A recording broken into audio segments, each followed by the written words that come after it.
Devadula project పూర్తి చేయడంపై రాష్ట్ర ప్రభుత్వం ఫోకస్ పెట్టింది. 2025 నాటికి పూర్తి చేసి 7 జిల్లాల్లో తాగునీరు అందించి సస్యశ్యామలం చేయాలని టార్గెట్గా పెట్టుకుంది. అందులో భాగంగా ప్రాజెక్టు పనులను ఇవాళ 4 మంత్రుల బృందం పరిశీలించబోతోంది.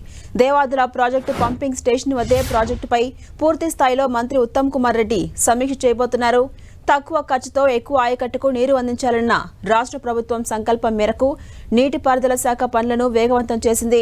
మొత్తం 3 దశల్లో నిర్మాణం పూర్తి చేయాలన్న ప్రణాళికతో మొదలుపెట్టిన దేవాదుల ప్రాజెక్ట్ పనులు ఇప్పటికీ భూసేకరణతో సహా 91% పనులు పూర్తయిపోయాయి. మిగిలిన పనులు పూర్తి చేసి 2025 డిసెంబర్ నాటికి 89,312 ఎకరాల కొత్త ఆయకట్టుకు నీరు అందించేందుకు రాష్ట్ర ప్రభుత్వం సంకల్పిస్తోంది.